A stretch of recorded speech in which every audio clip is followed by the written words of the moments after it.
तो कहानी की शुरुआत होती है एक पुराने घर से जिसमें एक परिवार रहता है। परिवार में 3 लोग हैं, फादर और भाई बहन। एक रात फादर अपनी बेटी सुजेमे को काफी बुरी तरह से मार रहे थे, जबकि सुजेमे सिर्फ एक छोटी बच्ची थी। फिर भी वो उसके फादर कोई दया नहीं दिखा रहे थे। मारने के बाद वो सुजेमे को एक कमरे में बंद कर देते हैं। सुजेमे का बड़ा भाई जिंटा ये सब देख रहा था और चाहकर भी कुछ नहीं कर पाता और सिर्फ अपनी बहन को मार खाते हुए देख रहा था। थोड़ी देर बाद अपने फादर के जाने के बाद जिंटा अपनी बहन को ढूंढने लगता है, पर सुजुमे उस रूम में नहीं थी। ये देखकर उसे सुजुमे की चिंता होने लगती है। वो तो उसे पूरे विलेज में ढूंढने चला जाता है। जिंटा देखता है पहली बार सुजुमे की आंख से पट्टी हटी हुई थी और उसकी एक आंख पूरी लाल थी, जिससे हमें पता चलता है सुजुमे एक डीमन है। सुजुमे ने सोच लिया था वो यहाँ से चली जाएगी, जिससे उसके परिवार और विलेज के लोगों को कोई दिक्कत ना हो, पर जिंटा सुजुमे को रोकता है और वो भी उसके साथ विलेज छोड़ने का डिसाइड करता है। दोनों अकेले जंगल में जा रहे थे और तभी उन्हें मोटोहारो नाम का एक आदमी मिलता है जो कि दिल का काफी साफ था और दोनों बच्चों को ऐसी मुसीबत में देखकर उन्हें अपने विलेज काडानो ले जाता है और वो दोनों काडानो विलेज पहुंच जाते हैं और उन दोनों को देखकर मोटोहारो की बेटी श्रियायुकी काफी खुश हो जाती है और श्रियायुकी जिंटा को काफी पसंद आती है, जिसकी वजह से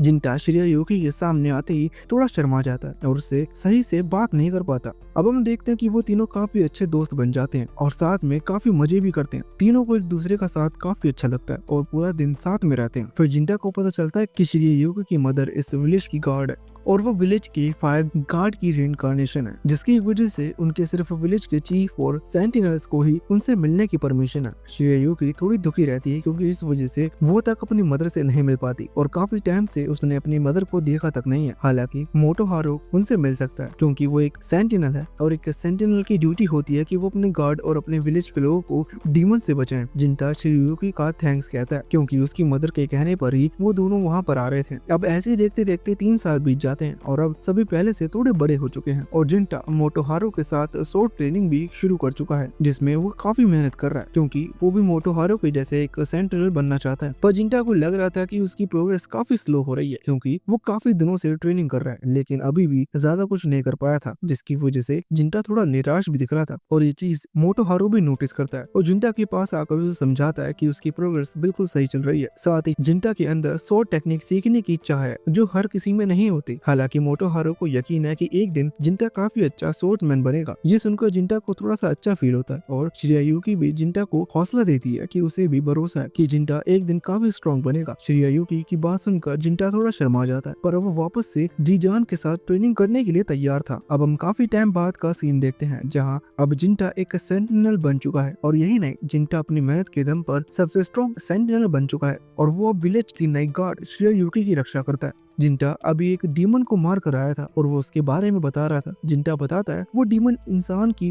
फॉर्म लेकर विलेज में घुसने की कोशिश कर रहा था पर जिंटा ने उसे ठिकाने लगा दिया और अभी के लिए विलेज के लोग सेफ हैं। तभी विलेज चीफ सभी को बताते हैं कि वो डीमन उनकी गॉड का लीवर खाने आया था क्योंकि पुरानी कथाओं के हिसाब से ये माना जाता है कि अगर एक डीमन गॉड की लीवर को खा ले तो वो इमोर्टल बन जाएगा और वो इतना स्ट्रॉन्ग बन जाएगा कि कोई उसे हरा नहीं पाएगा और वो पूरी दुनिया पर राज करेगा। पर ये सुनकर किसी को भी इस पर यकीन नहीं होता क्योंकि आज तक किसी ने भी इस बारे में कुछ भी नहीं सुना था।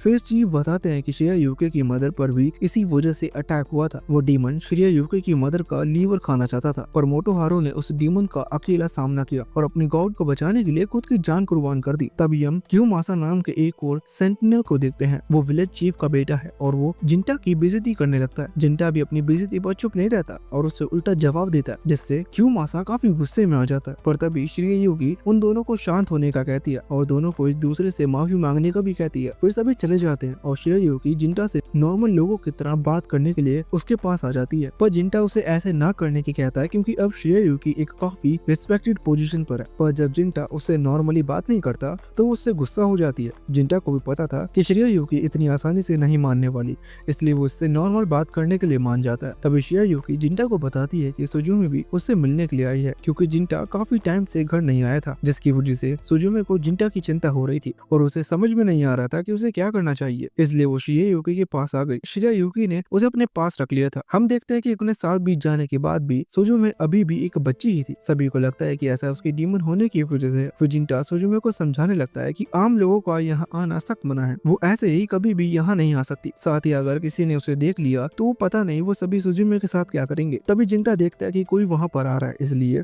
वो सुजुमे को बाहर भेज देता है और वहाँ विलेज चीफ आ जाते हैं जो जिंटा को बाहर जाने की कहते हैं क्योंकि उन्हें श्रियायुकी से अकेले बारे में कुछ बात करनी थी। अब हम उनके बचपन का सीन देखते हैं जहाँ शिरायुकी की मदर और फादर के मर जाने के बाद शिरायुकी डिसाइड करती है कि वो यहाँ की गार्ड बनेगी, क्योंकि उसके अंदर उसकी मदर का खून दौड़ रहा है और अगर विलेज के पास कोई गार्ड नहीं हुआ तो पूरा विलेज टूट जाएगा, क्योंकि फिर उन्हें जोड़ कर रखने वाला कोई नहीं होगा। और यही उसके फादर ने उसे हमेशा समझाया था कि एक दिन शिरायुकी के ऊपर जिम्मेदारी जरूर आएगी और उस दिन शिरायुकी को तैयार रहना होगा। सबसे पहले शिरायुकी इस फैसले के बारे में जिंटा को बताती है और उसे बताती है कि उसकी मदर इस विलेज से बहुत प्यार करती थी, इसलिए वो ऐसा विलेज को खत्म होने नहीं दे सकती।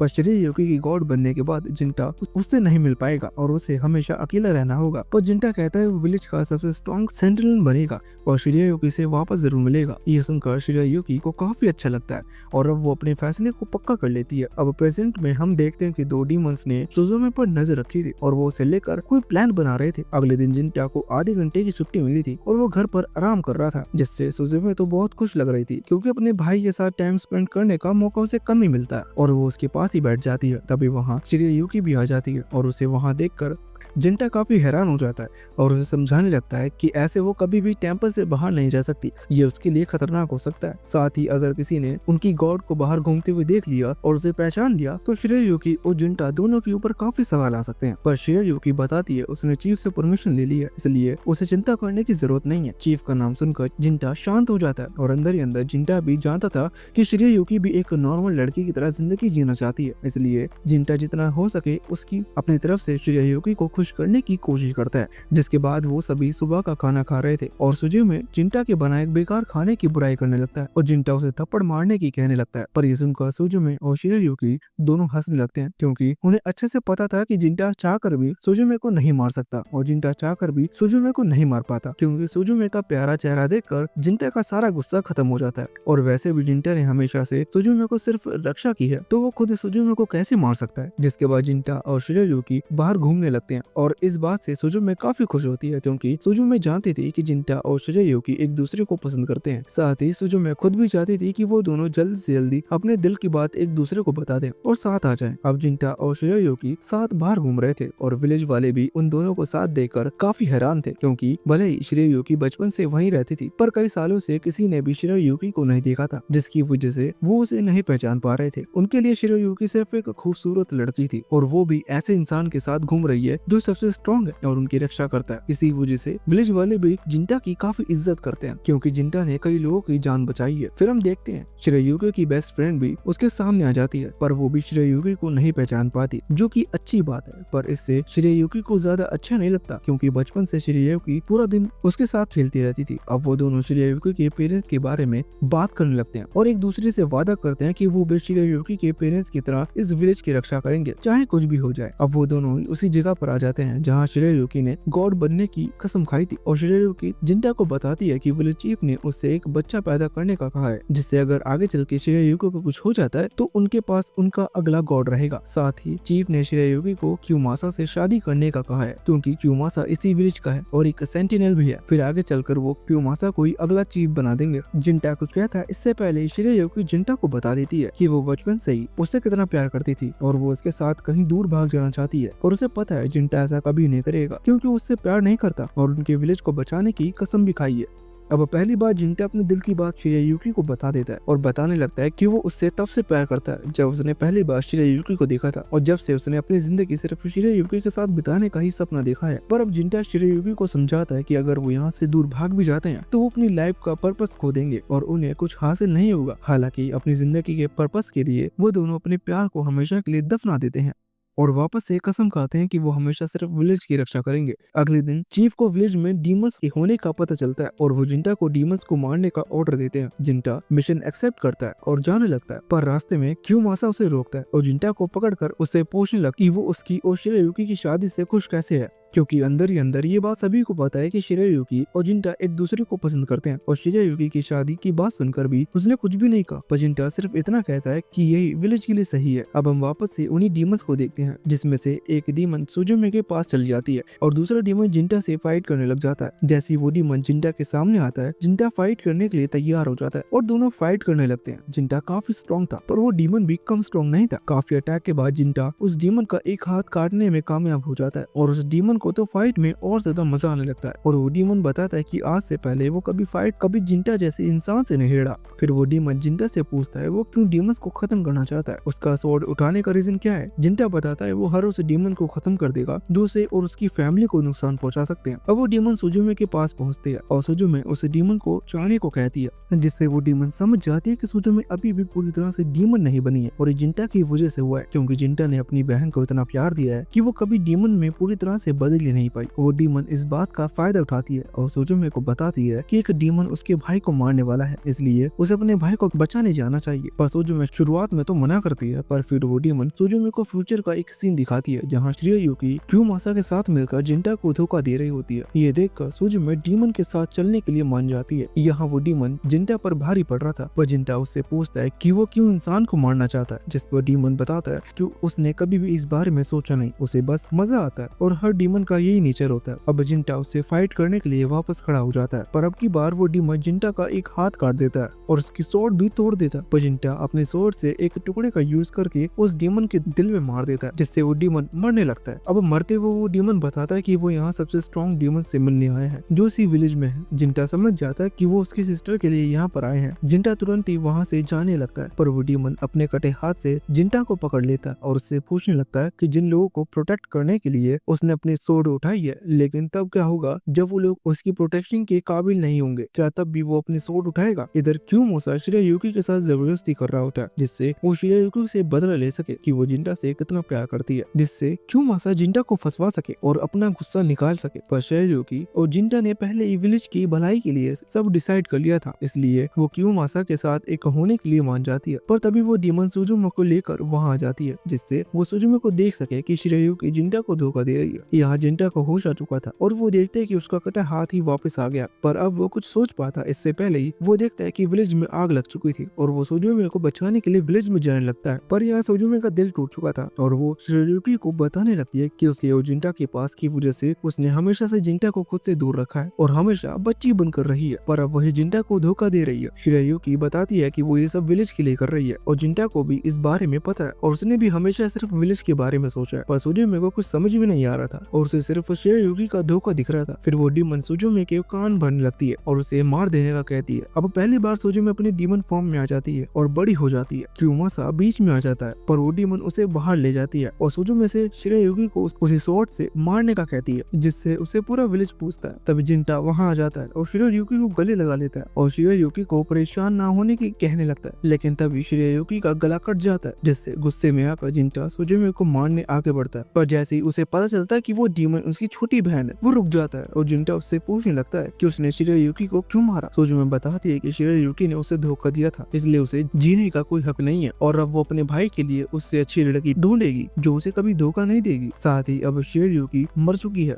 तो जिंटा को उसकी शादी किसी और से होते हुए नहीं देखनी पड़ेगी। फिर सुजुमे जिंटा को घर जाकर आराम करने के कहता है, पर सुजुमे की इन बातों से जिंटा को काफी गुस्सा आ जाता है और वो सुजुमे को कहता है कि उसने आज उन लोगों को धोखा दिया है जिन्होंने उन्हें पाला था और जरूरत के वक्त उनकी मदद की थी। अगर वो लोग उस टाइम उनके साथ नहीं होते तो वो दोनों कब का किसी जानवर का खाना बन चुके होते, पर उन्होंने उन दोनों को बिना जाने पहचाने रहने की जगह दी और खाना दिया। पर जिंटा कहता है जिस सुजुमे को वो जानता था वो काफी पहले ही मर चुकी है और तभी जिंटा के उल्टे हाथ में डीमन की पावर आने लगती है और वो सुजुमे पर अटैक करने लगता है। जिंटा सुजुमे को मारने की कोशिश करने लगता है और खुद भी एक डीमन में बदल जाता है। ये देखकर सुजुमे को ऐसा लगता है कि जिंटा ने उसे अकेला छोड़ दिया, इसलिए वो पूरी दुनिया को खत्म कर देगी। अब सुजुमे अपना हाथ जिंटा के पेट के आर पार कर देती है, पर जिंटा को कुछ नहीं होता और वो सुजुमे को पहली बार मुक्का मारता है, पर उससे भी सुजुमे को कुछ नहीं होता तो जिंटा फिर से सुजुमे पर अटैक कर देता है। लेकिन तभी वो डीमन बीच में आती है और सुजुमे को वहाँ से भागने का मौका मिल जाता है, पर जाते हुए सुजुमे कहती है कि अब उसे इस दुनिया में कुछ नहीं चाहिए, इसलिए इस दुनिया को खत्म कर देगी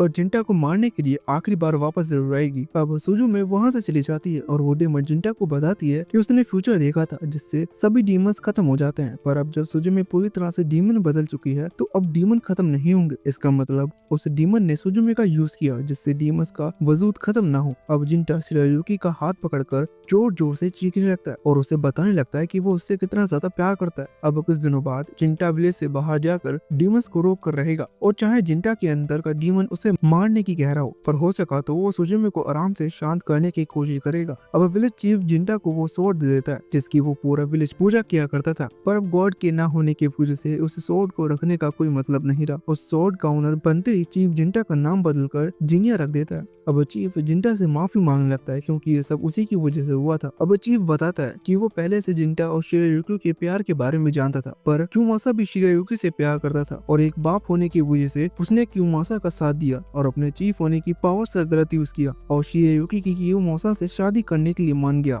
अब चीफ विलेज में जिंटा शैन बनाने की कहता है जिससे लोगों को हमेशा जिंटा के कारनामों का पता रहे। जिसके बाद हम देखते हैं कि एक विलेज के स्टोर ओनर ने जिनिया को वहां बुलाया था और उस होली स्वॉर्ड का ओनर बनने की वजह से जिंटा का नाम बदलकर जिनिया हो गया था और अब हर इंसान जिंटा को जिनिया के नाम से ही जानता है। फिर हमें पता चलता है कि उस स्टोर के ओनर ने जिनिया को अपनी गोद ली हुई बेटी को डीमन से बचाने के लिए बुलाया, पर वो और कुछ जिनिया को नहीं बताते, जिसकी वजह से जिनिया को कुछ समझ में नहीं आ रहा था। फिर वो आदमी जिनिया को बताता है कि 3 दिन पहले एक डीमन उनकी बेटी के पास गया था और वो सभी से उसकी बेटी को वापस देने की कह रहा था, पर उस टाइम तो उन्होंने अपनी बेटी को बचा लिया, पर आगे कभी ऐसा ना हो इसीलिए उन्होंने जिनिया को बुलाया जिससे वो उनकी बेटी को बचा ले।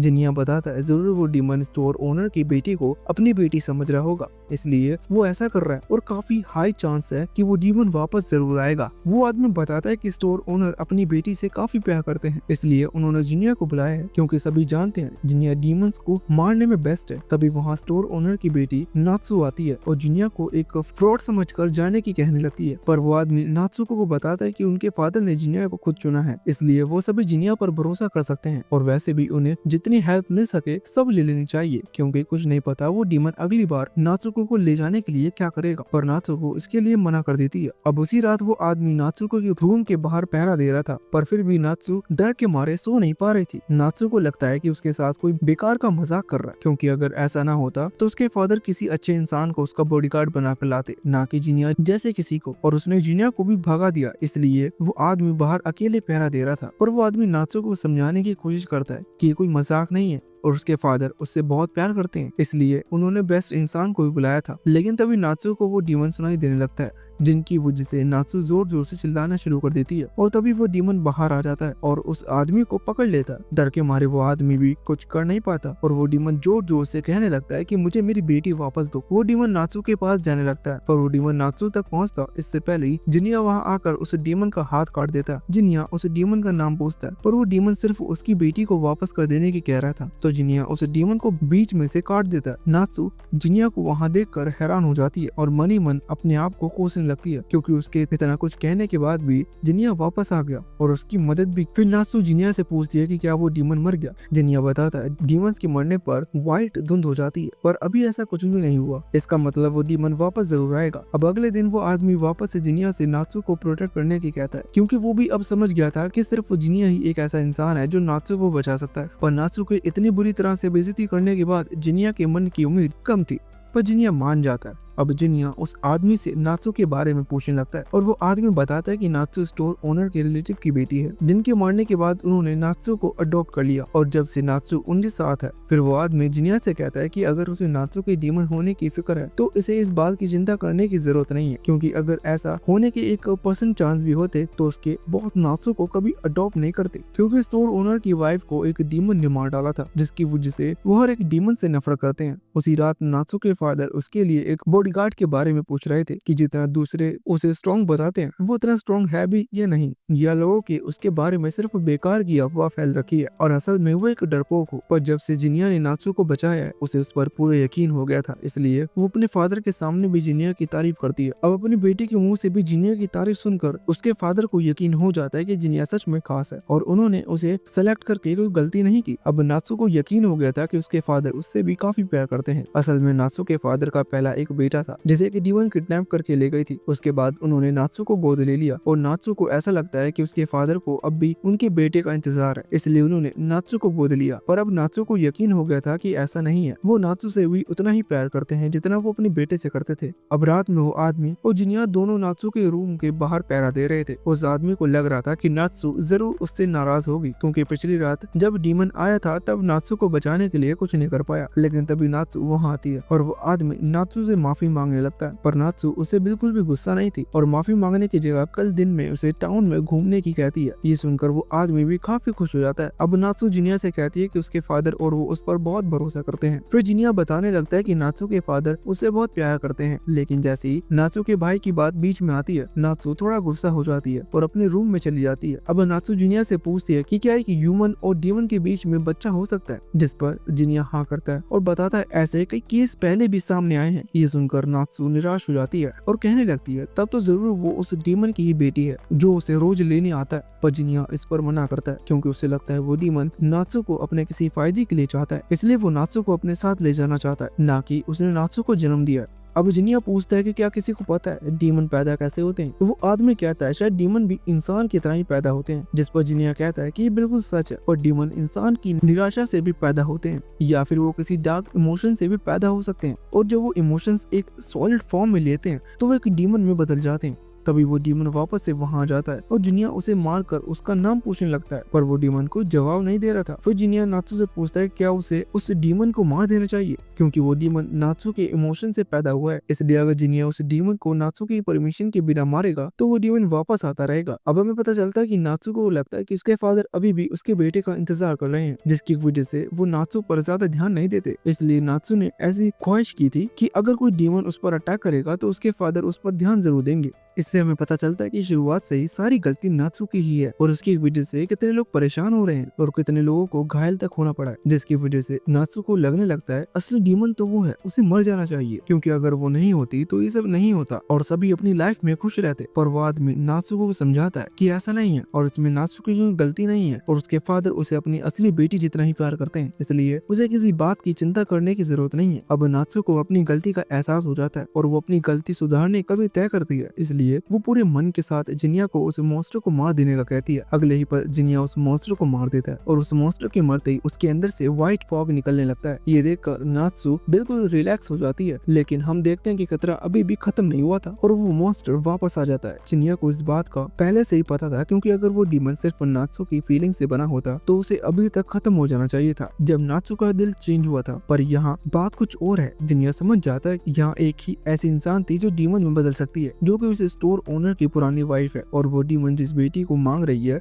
वो और किसी को नहीं बल्कि सुजुमी की बात कर रही है, और वो डीमन असल में जिनिया की मदर है। अभी सच जानकर जिनिया की आंखों में थोड़ी नमी आ जाती है और वो अपनी मदर को आराम करने की कहकर उस डीमन को बीच में से काट देता है, और जिनिया के डीमन को कटते ही वो वहाँ से हमेशा के लिए गायब हो जाता है। अगले दिन जिनिया नात्सु को समझाता है कि कभी कभी जो चीज सामने दिखती है वो सच नहीं होती और नात्सु को अपने फादर को बता देना चाहिए कि वो उनसे कितना प्यार करती है। अब वो आदमी और नात्सु दोनों जिनिया की मदद के लिए उसका थैंक्स कहते हैं और जिनिया अपने सफर पर आगे निकल जाता है। तभी वहाँ स्टोर ओनर भी आते हैं और नात्सु अपने फादर से पूछती है कि उन्हें जिनिया पर इतना भरोसा कैसे है, जिस पर स्टोर ओनर कहते हैं कि पेरेंट्स को अपने बच्चों पर पूरा भरोसा होता है। पर ये बात किसी को समझ में नहीं आती और हमें पता चलता है कि असल में जिनिया स्टोर ओनर का ही बेटा है। फिर नात्सु अपने फादर को थैंक्स करती है और स्टोर ओनर नात्सु से कहते हैं कि बच्चे अपने पेरेंट्स को लंबी और अच्छी जिंदगी जीकर थैंक्स करते हैं। जिसके बाद हम देखते हैं कि जिनिया एक रेस्टोरेंट में खाना खा रहा था और रेस्टोरेंट का ओनर जिनिया को अकेले देखता है तो उसे संभल कर रहने की कहता है, क्योंकि आजकल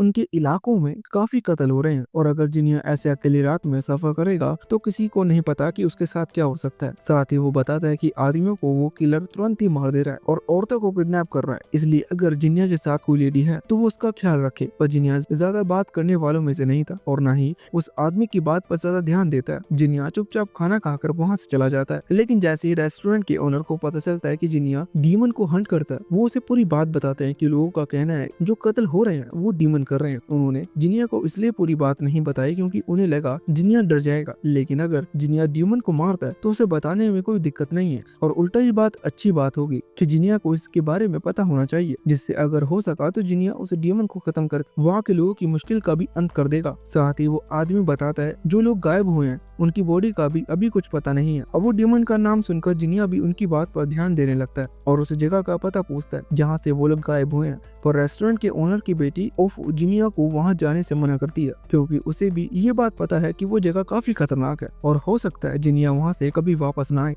पर जिनिया ने डीमन को मारने की कसम खाई थी, इसलिए वो ऐसी किसी बात को नजरअंदाज नहीं कर सकता। फिर जिनिया को पता चलता है कि विलेज के बीच में एक ब्रिज है, वहाँ से सबसे ज्यादा केस सामने आए हैं, जिसकी वजह से अब लोग काफी डरे हुए हैं और दिन में भी उसे ब्रिज के पास जाने से डरते हैं। उसी रात जिनिया उस जगह पर पहुंच जाता है जहां से लोग लगातार गायब हो रहे हैं, पर काफी देर इंतजार करने के बाद भी वहां कोई नहीं आता और ना ही जिनिया को कुछ पता चलता है। पर जिनिया हार नहीं मानता और लगातार इंतजार करता रहता है। तभी अचानक से जिनिया को किसी लड़के की चीखने की आवाज आती है, पर जैसे ही जिनिया वहां पहुंचता है वो देखता है वहां बहुत सारे लड़कों की लाश पड़ी है। पर अब भी जिनिया को समझ में नहीं आ रहा था कि वो लड़के की चीखने की आवाज कहाँ से आई। तभी अचानक से कोई जिनिया पर अटैक कर देता है, पर जिनिया उसे देख तक नहीं पाता, पर जिनिया किसी तरह से अटैक से बच जाता है। जिनिया को पता चलता है कि उस डीमन के पास इनविजिबल होने की पावर है, पर अब जिनिया पहले की तरह सिर्फ इंसान नहीं है और वो अपनी डीमन पावर भी एक्टिवेट कर लेता है और उस डीमन को घायल करने में कामयाब हो जाता है। हमें पता चलता है कि जिनिया ने रोज काफी मेहनत की है और अब वो उन डीमन की पावर पर भी कंट्रोल कर चुका है, साथ ही अब वो उन्हें कभी भी यूज कर सकता है, जिससे जिनिया किसी भी इंसान से काफी ज्यादा स्ट्रॉन्ग है। जिनिया वापस उस डीमन पर अटैक करने लगता है और उसे गुस्से में सीरियल किलर बुलाता है, पर ये सुनकर वो डीमन जिनिया के सामने आ जाता है और उसे बताता है कि वो खुद भी उसे सीरियल किलर को ढूंढ रहा है। और जब उसने जिनिया को यहाँ देखा तो उसे लगा कि जिनिया ही वो सीरियल किलर है जो लोगों को मार रहा है, इसलिए उसने जिनिया पर अटैक किया। पर जैसे ही उसे पता चला कि जिनिया भी उस किलर को ढूंढ रहा है तो वो खुद उसके सामने आ गया। अब जिनिया उस डीमन से पूछता है कि वो खुद एक डीमन है तो वो एक डीमन को क्यों मारना चाहता है। इस सवाल का जवाब देने के लिए वो डीमन जिनिया को अपने घर ले जाता है और घर पहुंचने के बाद वो डीमन बताता है कि कुछ डीमन बड़े होने के बाद ह्यूमन की तरह जीना शुरू कर देते हैं और वो भी उन्हीं में से एक है। फिर वो डीमन बताता है कि डीमन झूठ नहीं बोल सकते, इसलिए वो उस पर भरोसा कर सकता है। फिर वो डीमन अपना नाम मोसुके बताता है और बताता है कि उसकी पावर इनविजिबिलिटी है और ये काफी रेयर पावर है, इसलिए उन्हें कुछ डीमन से सुपीरियर भी माना जाता है। और ये बात सुनकर जिनिया को थोड़ा सा अजीब लगता है क्योंकि वो एक सुपीरियर डीमन है पर फिर भी इतना स्ट्रॉन्ग नहीं है कि बाकी डीमन को हरा सके। और जिनिया ने भी उसे काफी आसानी से घायल कर दिया था और जिनिया को भरोसा है कि अगर वो थोड़ी देर और उससे फाइट करता तो उसे मार भी देता। मोसुके बताता है कि वो सुपीरियर डीमन सिर्फ अपनी एबिलिटी से बना है और कुछ सुपीरियर डीमन ऐसे भी होते हैं जो स्ट्रॉन्ग नहीं होते, पर कुछ डीमंस अपनी स्ट्रेंथ की वजह से सुपीरियर बनते हैं और उनसे फाइट करना काफी मुश्किल होता है। अब मोसुके बताता है कि जिस डीमन को वो ढूंढ रहे हैं वो लड़कों को मारता है और लड़कियों को किडनैप कर लेता है। जिनिया सवाल करता है कि उसे इतना कुछ कैसे पता। मोसुके बताता है कि वो काफी टाइम से इस विलेज में रह रहा है और हर इंसान को जानता है और उनसे बात करता है, इसलिए उसे हर खबर मिल जाती है। और साथ ही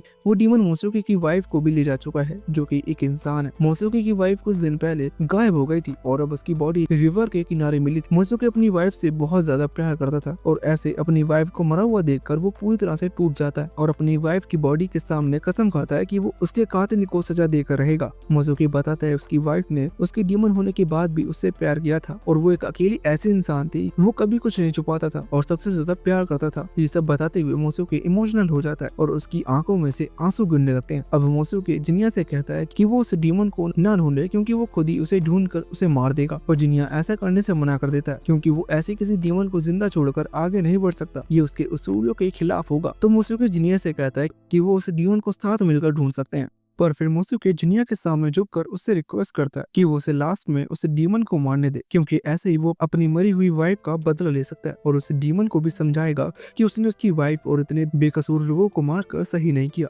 और गलत करने वालों का अंत हमेशा गलत होता है। हाँ करने से पहले जिनिया मोसुके से पूछता है कि क्या वो उस डीमन को मारने के लिए तैयार है। मोसुके बताता है जिस दिन से उसकी वाइफ गायब हुई है उसने उस डीमन को मारने के अलावा कुछ नहीं सोचा और अब उसे मारने का टाइम सामने आ गया है, वो पीछे नहीं हटेगा। जिनिया को पता था कि मोसुके इतना ज्यादा स्ट्रॉन्ग नहीं है कि किसी भी डीमन को अकेले मार सके, लेकिन यहाँ बात सिर्फ पावर की नहीं थी, इसलिए जिनिया मान जाता है कि मोसुके उस डीमन को मार सकता है, पर वो अकेले उससे फाइट करने नहीं जाएगा। अब वो दोनों उस डीमन के बारे में विलेज के हर इंसान से पूछने लगते हैं और कई लोगों से पूछने के बाद भी उन्हें कुछ पता नहीं चलता और ना ही वो डीमन उनके सामने आता है। अब दारू पीते हुए मोसुके जिनिया से पूछता है कि वो डीमन को मारना क्यों चाहता है, क्योंकि जिनिया अभी जवान है और इस काम में जान का खतरा काफी ज्यादा रहता है, जिसकी वजह से कभी भी जिनिया मर सकता है और अगर कभी जिनिया किसी ऐसे डीमन से लड़ गया जिससे वो जीत नहीं पाया तो उसका काम खत्म। पर जिनिया बताता है उसे मरने से डर नहीं लगता और डीमन को मारने के उसके पास दो रीजन है, वो इससे पैसा कमाता है और वो सिर्फ इसी काम में अच्छा है क्योंकि बचपन से उसने सिर्फ यही किया है। दूसरा रीजन जिनिया बताता है वो एक डीमन को रोकना चाहता है। मोसुके पूछता है क्या वो सिर्फ उस डीमन को रोकना चाहता है, उसे मारना नहीं चाहता। अब जिनिया बताता है कि पहले पहले वो इंसान हुआ करता था, लेकिन एक डीमन ने उसके लवर को उसके सामने ही बहुत बेरहमी से मार दिया। जब से उनकी तरह एक डीमन बन गया, उस दिन से जिनिया हर उस डीमन को मार रहा है जो भी इंसानों के लिए खतरा है और इंसानों को मारते हैं।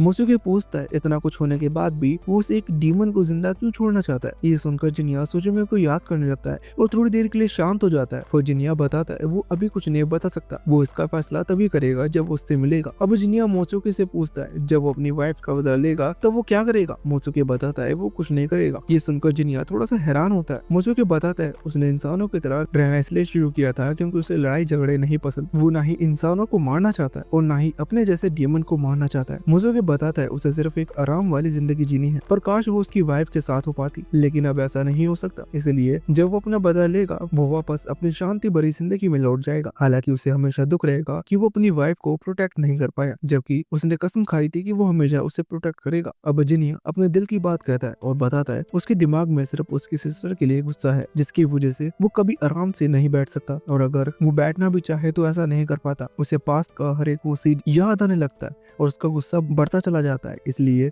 वो जिंदगी से जल्दी सब खत्म करना चाहता है, जिससे हो सके तो उसे भी शांति मिल सके। अगले दिन जिनिया वापस उस रेस्टोरेंट पर खाना खाने पहुंच जाता है और उस रेस्टोरेंट ओनर की बेटी ओफू जिनिया से पूछती है कि क्या उसे उसके बारे में कुछ पता चला जो इंसानों को मार रहा है। पर जिनिया कहता है उसने ऐसा कहा ही नहीं कि वो उस किलर की तलाश करने जा रहा है। ओफू जिनिया से कहती है कि अब से जिनिया को पता चला कि वो किलर एक डीमन है, उसने उस किलर को मारना अपनी जॉब बना ली है। अब जिनिया बता देता है कि अभी तक उसे किलर के बारे में कुछ पता नहीं चला, जबकि उसने पूरी रात उसे ढूंढा और हर उस इंसान से पूछा जिससे भी वो पूछ सकता था। जिनिया ओफू की थोड़ी तारीफ कर देता है कि वो काफी अच्छी है और सुंदर भी है। ये सुनकर रेस्टोरेंट ओनर खुश हो जाता है और जिनिया के पास आकर कहने लगता है उसे पता था कि एक दिन उसकी बेटी के लिए कोई ऐसे स्ट्रॉन्ग और हैंडसम लड़का आएगा। ओफो अपने फादर से कहने लगती है कि उन्हें किसी से ऐसी बात नहीं करनी चाहिए, जिस पर उसके फादर कहते हैं कि वो तो उसके लिए रास्ता बना रहे हैं क्योंकि वो आज तक किसी रिलेशनशिप में नहीं आई। जिस पर ओफो कहती है कि वो एक दिन जरूर शादी करके यहाँ से चली जाएगी, लेकिन जब तक वो उनके साथ ही रहेगी। अभी बात सुनकर वो शांत हो जाते हैं और वापस चले जाते हैं। फिर ओफो माफी मांगती है जो कुछ भी उसके फादर ने उससे कहा, पर जिनिया को बुरा नहीं लगा था और उस लड़की से कहता है कि उसके फादर एक अच्छे इंसान है, जिस पर ओफू भी कहती है उसे पता है और वो इस दुनिया में सबसे अच्छे हैं। अब ओफू जिनिया के फादर के बारे में पूछती है क्योंकि उसने उन्हें जिनिया के साथ नहीं देखा और ना ही जिनिया ने कभी उनकी बात की। अब जिनिया शांत हो जाता है, जिसकी वजह से ओफू को लगने लगता है उसने गलत सवाल पूछ लिया और वो ऐसे सवाल के लिए माफी मांगती है। तभी जिनिया बताता है उसकी एक छोटी बहन है जो बहुत ज्यादा प्यारी है, पर बचपन से ही उसके फादर हमेशा उसकी बहन को मारते रहते थे और हमेशा कहते थे कि वो उनकी फैमिली की नहीं है और उसे यहाँ होना ही नहीं चाहिए। फिर जब हालात हाथ से बाहर जाने लगे तो एक दिन जिनिया अपनी बहन सुजुमे के साथ घर से भाग गया और कभी वापस नहीं आया। ओफू पूछती है क्या वो अपने फादर से नफरत करता है। जिनिया मना करता है क्योंकि अब वो समझ सकता है कि उसके फादर सुजुमे से इतना नफरत क्यों करते थे। पर जिनिया बताता है चीजें हमेशा वैसी नहीं होती जैसी वो चाहते हैं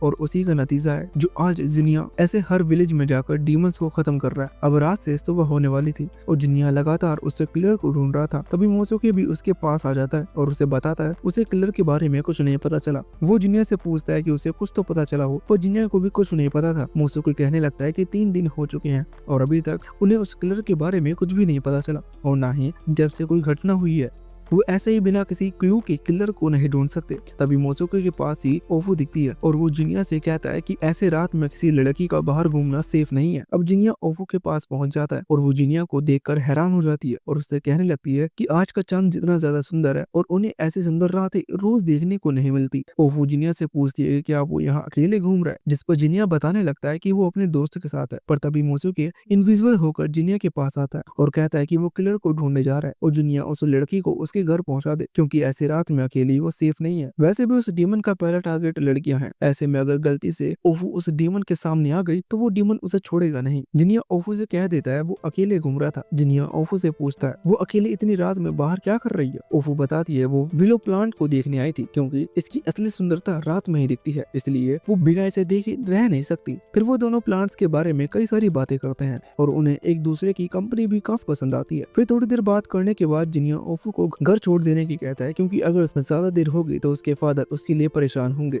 जिसके बाद जिनिया ओफू को घर ले जाता है और वो देखता है कि ओफू के घर की लाइट अभी भी जल रही है, जिससे जिनिया अंदाजा लगा लेता है कि वो ओफू के फादर अभी भी उसका वेट कर रहे होंगे। ओफू बताती है कि उसके फादर हमेशा जरूरत से ज्यादा उसकी चिंता करते हैं। जिनिया बताता है फादर्स का काम यही होता है, पर बच्चों को ये चीज बाद में समझ आती है और ये चिंता करना प्यार दिखाता है। फादर जितनी ज्यादा चिंता करते हैं वो उतना ही ज्यादा प्यार भी करते हैं। ओफू जिनिया का थैंक्स करती है जो वो उसे सेफली घर ले आया। ओफू जाने लगती है और जिनिया उससे कहता है कि एक दिन वो उससे प्लांट और फ्लावर्स के बारे में जरूर सीखेगा। इससे ओफू के चेहरे पर स्माइल आ जाती है और वो चली जाती है। ओफू के जाती मोसोके वहां आता है और कहता है कि वो एक अच्छी लड़की है, पर जिनिया उसे डीमन को ढूंढने के काम पर ध्यान देने के कहता है। जिसके बाद जिनिया वापस से बीच पर डीमन का वेट कर रहा था, तभी एक लड़की वहां से जाने लगती है। तभी वहाँ वो डीमन आता है और अटैक कर देता है और जिनिया उसका अटैक अपनी स्वॉर्ड से रोक लेता है और फाइट के लिए तैयार हो जाता है। लेकिन डीमन जिनिया से लड़ने की जगह उस लड़की पर अटैक करने पड़ता है, पर मोसोके उस लड़की को बचा लेता है और जिनिया उसके ऊपर अटैक करता है। इससे पहले वो डीमन वहाँ से भाग जाता है।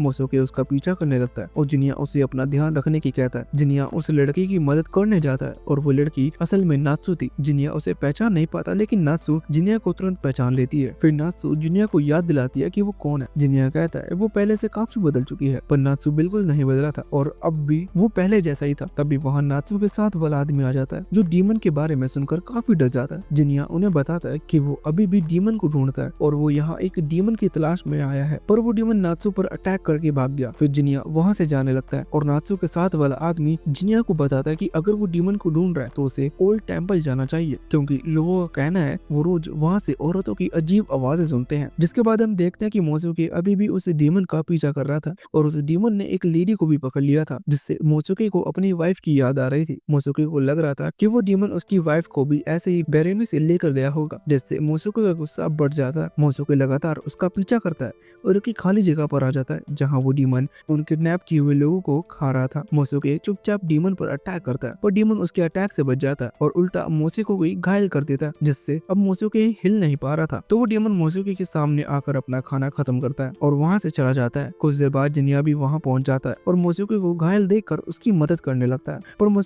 मोसोके उसे बताता है कि अब वो बच नहीं सकता। इसलिए वो जिनिया को कसम देता है कि वो उसके बदले उसकी वाइफ का बदला जरूर लेगा, क्योंकि जैसे वो अभी एक लड़की को खा रहा था उसी तरह डीमन ने उसकी वाइफ को खाया होगा। तो जिनिया मोसोके से उसकी पावर मांगता है, क्योंकि बिना उसकी पावर्स के उस डीमन को ढूंढ पाना और मारना काफी मुश्किल है। तभी हमें पता चलता है कि जिस डीमन की पावर जिनिया के पास है वो दूसरे डीमन की पावर भी एब्जॉर्ब कर सकता है, जिसकी वजह से अब जिनिया के पास भी ये पावर है। अब जिनिया मोसोके की पावर अपने अंदर ले लेता है, जिससे उसे मोसोके की लाइफ की फ्लैशबैक आते हैं, जहाँ मोसोके अपनी वाइफ के साथ काफी खुश था और अब उसकी वाइफ को पता चलता है कि मोसोके एक डीमन है। तो मोसोके को लगने लगता है कि अब उसे छोड़ देगी, पर मोसोके की वाइफ कहती है उसने सिर्फ उससे प्यार किया है, ना कि उसके इंसान या डीमन होने से। उस दिन मोसोके काफी ज्यादा खुश था। अब जिनिया वापस प्रेजेंट टाइम में आता है और उस डीमन को ढूंढने निकल जाता है। फिर हम उस डीमन को देखते हैं जो लड़की को मार रहा था और लड़कियों को खा रहा था। हालांकि उस डीमन को भी इसका रीजन नहीं पता कि वो ऐसा क्यों कर रहा है। उसे बस इतना पता है कि अगर वो लड़कियों को खाएगा तो इंसान बन जाएगा और अपनी फैमिली के पास वापस आ जाएगा।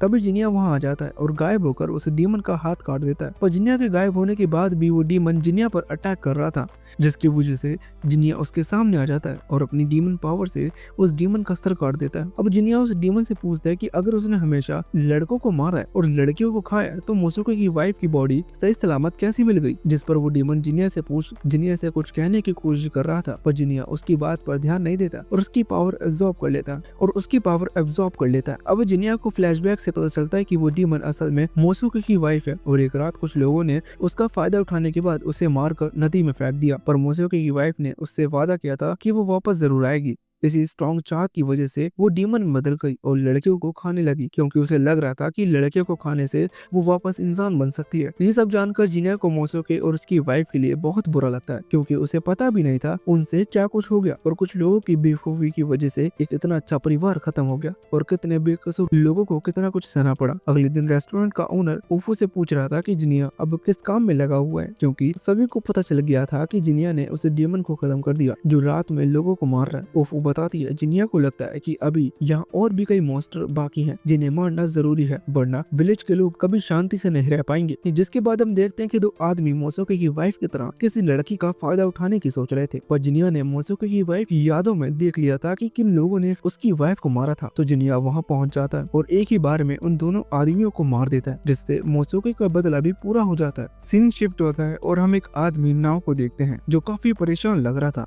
और ओफू की शॉप में जाते हुए नात्सु से टकरा भी जाता है। नात्सु थोड़ा गुस्सा हो जाती है पर नाव उससे माफी मांगकर आगे बढ़ जाता है। नात्सु को वो आदमी थोड़ा अजीब लगता है और उसका ऐसा परेशानी से भरा चेहरा देखकर नात्सु कुछ कहती भी नहीं। अगले दिन नाव वापस से ओफू की शॉप में खाना खाने आया था, पर आज भी वो काफी परेशान दिख रहा था, जिसकी वजह से शॉप ओनर उससे पूछ ही रहता है कि वो इतना परेशान क्यों है, क्योंकि वो भी उसे कई दिनों से ऐसे परेशान देख रहा है। पर वो ऐसे पूछने की हिम्मत नहीं कर पा रहा था, क्योंकि कभी कभी इंसान सिर्फ अकेले रहना चाहता है। पर नाव कई दिनों से लगातार परेशान दिख रहा था, इसलिए उसे नाव को ऐसे परेशान नहीं देखा गया। नाव बताने लगता है वो अपने बड़े भाई के लिए परेशान है, पर शॉप ओनर को लगता है कि नाव उससे मजाक कर रहा है, क्योंकि उसे पता है कि नाव का कोई बड़ा भाई नहीं है, क्योंकि वो अपनी फैमिली का अकेला बच्चा है। पर नाव इस बात को मानने के लिए तैयार नहीं था, क्योंकि उसे हमेशा से पता था कि उसका बड़ा भाई है। तो वो ओफू से पूछता है कि क्या वो उसके बड़े भाई साध नागा को जानती है, पर ओफू भी मना कर देती है, क्योंकि उसने भी ये नाम पहली बार सुना था। अब तो नाव और ज्यादा परेशान होने लगता है, क्योंकि उसके अलावा किसी को उसके बड़े भाई के बारे में पता ही नहीं है। और अब तो वो ये बात सोच कर पागल भी होने लगता है कि ये कैसे हो सकता है। हालांकि नाव को अपना बड़ा भाई अच्छे से याद था और उसे उसके साथ बिताए एक पल याद थे। ओफू नाव को जिनिया के बारे में बताती है और बताती है वो जरूर उसकी मदद कर सकता है। नाव को ऐसा लगता है कि जिनिया जरूर कोई इविल स्पिरिट को मारने वाला बंदा होगा, पर ये सुनकर ओफू और उसके फादर दोनों हंसने लगते हैं।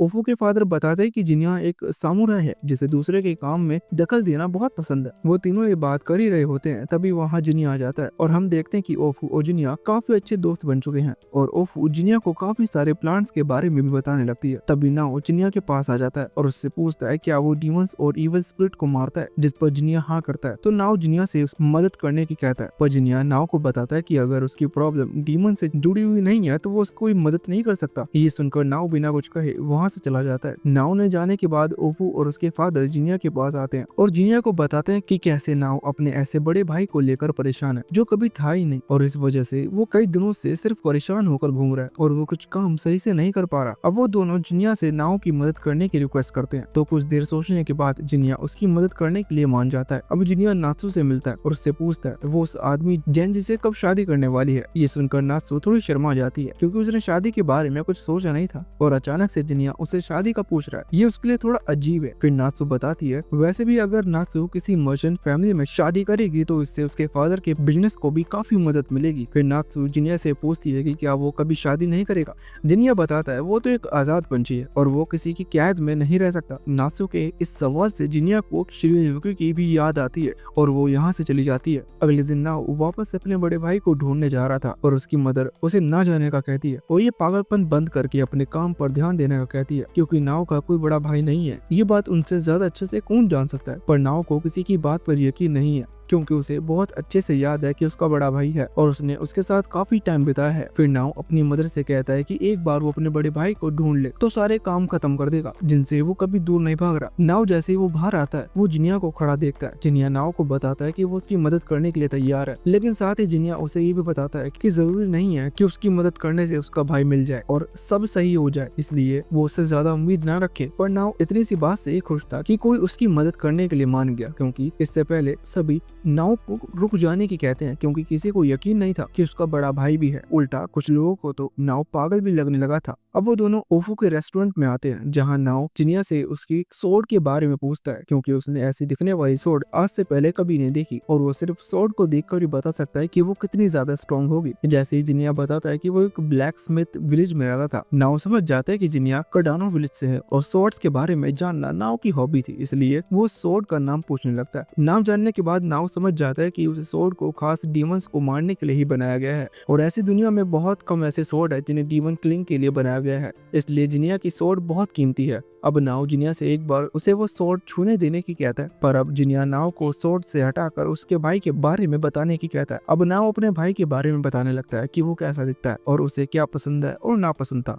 तभी नाव को याद आता है जिस दिन उसका भाई गायब हुआ था, उस दिन वो किसी लड़की से मिलने जा रहा था और नाव को उसके भाई के रूम में फूल भी मिले थे। उनकी खुशबू काफी ज्यादा तेज थी, इतनी तेज कि नाव को अजीब सा लगने लगा था। जिनिया कहता है इसमें शक वाली कोई बात नजर नहीं आ रही, क्योंकि अगर कोई लड़का किसी लड़की से मिलना चाहता है तो ये आम बात है कि वो फूल लेकर जाए। नाव बताता है उसके भाई को कभी फूल पसंद ही नहीं थे और अगर किसी वजह से उसे फूल ले जाने पड़ रहे हैं वो तो इतनी तेज खुशबू वाले फूल क्यों ही लेगा। जिनिया उन फूलों के बारे में पूछने लगता है कि वो कौन कौन से फूल थे और दिखते कैसे थे। नाव बताता है उसने आज भी उन फूलों को अपने पास रखा है कि घर उन फूलों को देखने जाने का डिसाइड करता है। अगले दिन जिनिया रेस्टोरेंट में खाना खा रहा था, तभी वहाँ नात्सु भी आ जाती है और वो सभी नाव की बात करने लगते हैं। नात्सु भी बताती है कि उसने नाव को देखा था, एक दिन वो कुछ सोच रहा था और उससे टकरा गया। उसकी हालत देखकर ऐसा लग रहा था कि वो किसी चीज से काफी परेशान है। तभी शॉप ओनर बताता है कि नाव की फैमिली मिलिट्री की फैमिली है और वो सभी इस जगह को प्रोटेक्ट करते हैं। फिर शॉप ओनर जिनिया को एक टूल देता है जो स्वॉर्ड्स के लिए था और शॉप ओनर को इसकी बिल्कुल जरूरत नहीं थी। साथ ही वो बताता है कि ये टूल उसे नाव ने दिया था। फिर शॉप ओनर जिनिया को बताता है कि नाव को स्वॉर्ड्स काफी पसंद है और स्वॉर्ड्स की बात आते ही वो सब भूल जाता है और सिर्फ स्वॉर्ड्स की बातें करने लगता है। इस वजह से नाव की मदर भी उसे बहुत डांटती है, क्योंकि उनकी फैमिली में कोई भी किसी चीज को लेकर कंट्रोल से बाहर नहीं जाता, जिससे हमें पता चलता है कि नाव की फैमिली काफी ज्यादा रूल्स को मानने वाले लोग हैं। और नाव का ऐसा अपने भाई के लिए परेशान होना उन्हें बिल्कुल अच्छा नहीं लग रहा था, वो जो कि उन्हें यकीन नहीं है कि नाव का कोई भाई भी था। जिनिया शॉप ओनर से पूछता है कि क्या वो कभी नाव की मदर से मिले हैं। शॉप ओनर बताता है कि उसकी मदर बहुत ज्यादा खतरनाक है और उनके किस्से हर जगह बहुत फेमस है। कहा जाता है कि वो काफी स्ट्रॉन्ग है और स्ट्रिक्ट भी है, उन्हीं की वजह से पूरी फैमिली जुड़कर रहती है। हालांकि हर मदर की तरह वो भी अपने बच्चों से बहुत प्यार करती है, जिसकी वजह से नाव का ऐसा अपने भाई के लिए परेशान रहना उन्हें बिल्कुल भी अच्छा नहीं लगता। अब जिनिया ओफू से पूछता है कि क्या जिन फूलों की नाव ने बात की थी वो डिफांदिल थे, और वो भी इस पर हाँ करती है और जिनिया के चेहरे पर थोड़ी टेंशन दिखती है।